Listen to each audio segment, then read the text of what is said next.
প্রবাসীদের জন্য রেমিট্যান্স পাঠানো, বায়োমেট্রিক ভেরিফিকেশন ও ট্যাক্স রিটার্ন পদ্ধতি সহজ করার দাবি জানিয়েছেন প্রবাসী বাংলাদেশিরা।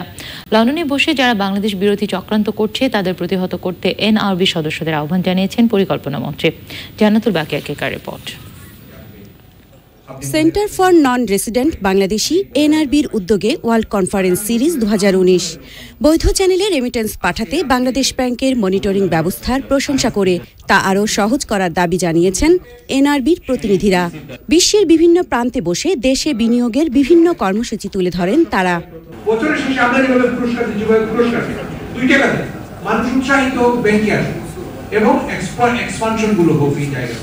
নিজ দেশে বিনিয়োগে আরও উদ্বুদ্ধ করার পাশাপাশি অর্থ ও সম্পদের সুরক্ষায় আহ্বান জানান সংশ্লিষ্টরা। প্রবাসীদের এনআইডি দেয়া এবং ভোটাধিকার প্রয়োগের বিষয়টি বিবেচনায় নিতেও দাবি জানানো হয়।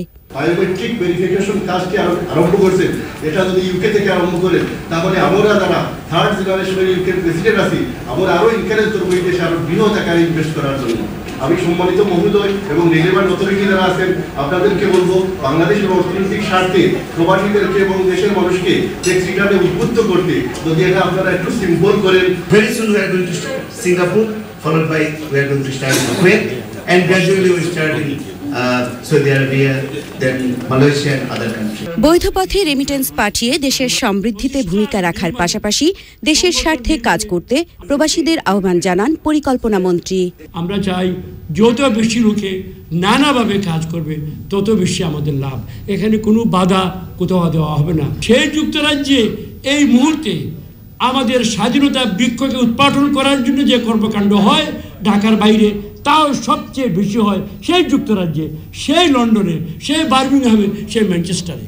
আপনাদের মাধ্যমে অনুরোধ রাখবো দয়া করে আপনাদের যে বিশাল ভূমিকা ছিল, যে গৌরবজ্জের ভূমিকা ছিল 71 সালে বা তার আগে পরে, সেইটাকে মলিন করবেন না, ম্লান করবেন না। সেই সম্বন্ধে আয়েশা ভাই আপনাদের অন্য কিছু করার আছে। সম্মেলনে ব্যাংকিং খাতে সেরা ব্র্যান্ডিংয়ের জন্য ডাচ বাংলা ব্যাংক এবং প্রবাসী আয় বাড়াতে সরকারি বেসরকারি দুই খাতেই গুরুত্বপূর্ণ ভূমিকা রাখায় দেশের শীর্ষ 10 ব্যাংকিং প্রতিষ্ঠানকে সম্মাননা জানানো হয়। জান্নাতুল বাকিয়া কেকা, চ্যানেল আই, ঢাকা।